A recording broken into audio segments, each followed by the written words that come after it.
In this lesson, we are going to find the inverse of a quadratic function, and these ones are going to be a little different than the linear functions. So we are given the function here, so the first thing is replace f of x with y.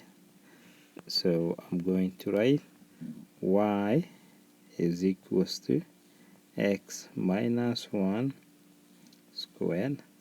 I replace x with y squared. Now I'm going to get the square root of both sides is equals to y minus 1, and then I need to add 1 to both sides, so y is equals to 1 plus or minus, forgot to put the square root there, square root of x, and let's use the notation here, so 1 plus or minus square root of x, and we got the inverse there. Now what do we need to do? We are supposed to graph and label the function and its inverse. So let's start with graphing the function, the original function. So h here is equals to, remember this is in vertex form, so we can be able to get the vertex. It's going to be 1 0, so this is the value of k, so the vertex is at 1 0, so it's going to be right there.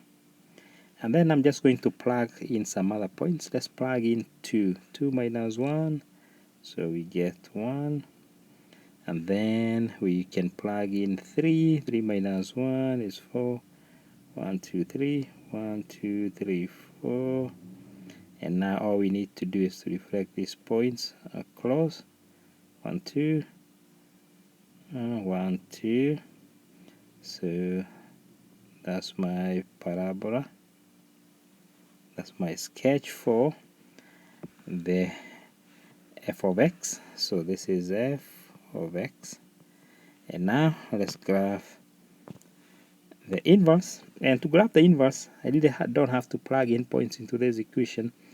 All I need to do is to reverse the points.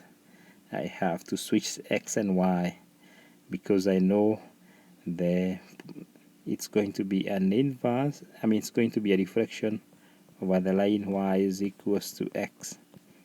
That's how a function its inverse are. So instead of 1 0, I'm going to do, instead of 1 0, I'm going to do 0 1 and 2 1, so it's going to be 1 2, and instead of 3 4, it's going to be 4 3 4 3.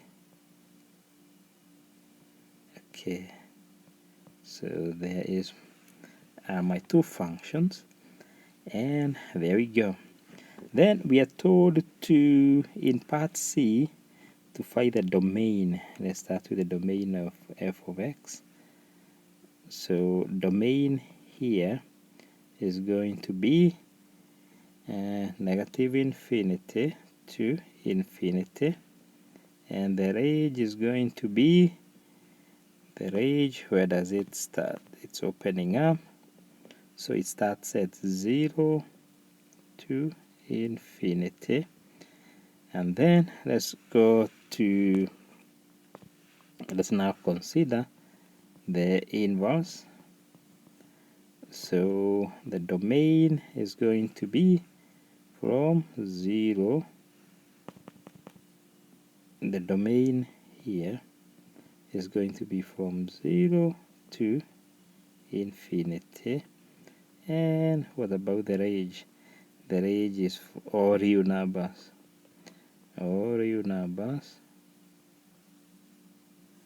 And what can we see here? The domain and range switch. And then, is the inverse a function? How are we going to be able to tell? We can tell by doing what we call the horizontal line test. No, not the horizontal, but the vertical line test. So if I look at the function and I draw a line, I see it cuts the graph here and here.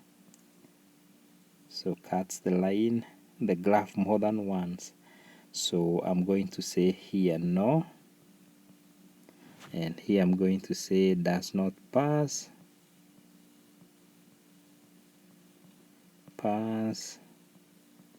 vertical line test.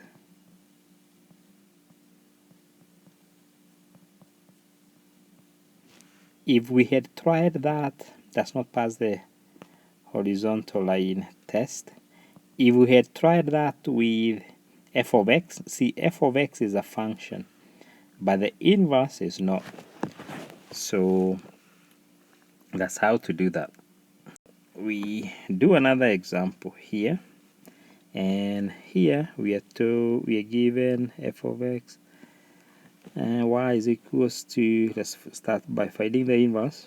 So I'm just going to start right away by switching x and y plus 5 squared, and then my next step, I'm just going to get the square root plus or minus x is equals to y plus 5, and then y is equals to 5. I subtract 5 from both sides, square root of x. Forgot to put the square root there. And I want you to note here the domain restriction, and you're going to see why we have the domain restriction for this one. Since it says x values, the domain restriction is less than -5, so our answer is just the answer we need is only 4. It's going to be, let me write the notation form, is going to be -5. Since it's less than -5, square root of x, we are not going to need both of them because there is a domain restriction here. So now let's graph the function. So when we graph the function, remember it's only for values of x from -5 and less. So if I plug in -5, so I get 0. If I plug in -6, I get 1. If I plug in -7, I get 4. And see, that's all I need. It's only a part of the graph. The domain is from -5, just one piece. And now if I use the same point, so this is -5, 0, so this will be 0. This is -5, 0, so 0, -5. I'm now graphing the inverse by just switching those points, and then I have -6, 1. So this is going to be, so remember I started with, let me just write the points so that you can see what I'm doing here, -5, 0. So that becomes 0, -5, and then -6, 1. What does that become? 1, -6. So 1, -6, and then what about -7, 4? -7, 4 becomes 4, -7. Okay, 4, -7. See, this is my function. And remember, it's a reflection over the line y is equals to x. So now you can see the inverse passes the horizontal line test. The inverse passes the horizontal line test because any line I would make here, it only cuts the graph once. So it passes the horizontal line test. So here we are going to say yes, and then you just say it passes the horizontal line test. Now let's look at the domain. So we start with f of x, and the domain of f of x was negative infinity to, from negative infinity to negative 5. That was a domain. And what was the range? The range was from 0 to infinity. And what about f of x? I mean the inverse. So the domain is equals to 0 to infinity, and the range is from negative infinity to negative 5. And you can see the domain and range, they switch. Okay, we go to the other one. Find the inverse and verify by composition. So here we have y is equals to x plus 2 squared. So we get plus, we switch x and y, so we get x is equals to y plus 2 squared. So we get the square root. So plus or minus square root of x equals to y plus 2. Then I just write y is equals to 2 plus or minus square root of x. But I want you to note that it's only for x values greater than negative 2. I forgot to write negative 2 here. So what does that mean? I only need values greater than negative 2. So that means the inverse is going to be negative plus or minus, not negative, okay, negative 2 plus square root of x. Okay, now the next one we are told to verify that by composition. So let's do f, and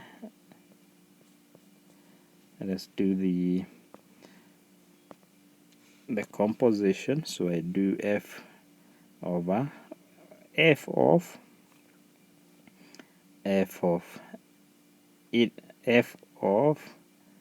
inverse of x. So I take the f function, and what is the f function? It is x, but instead of x I'm going to plug in my inverse there, and then I'm going to square. So I am going to replace my x with minus 2 plus square root of x.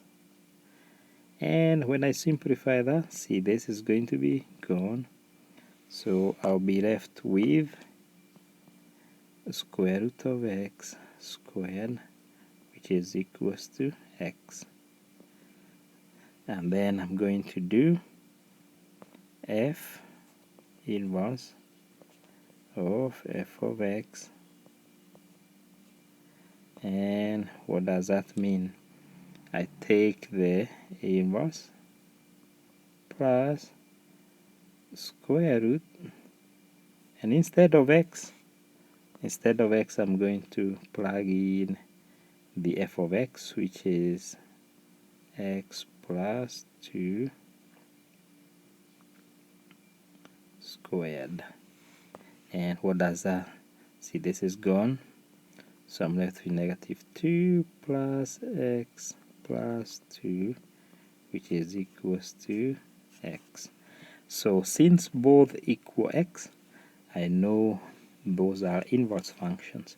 Remember what we did in unit 1 when we said f of g of x is equals to g of f of x, which is equals to x. If this is the case, then they are inverse functions.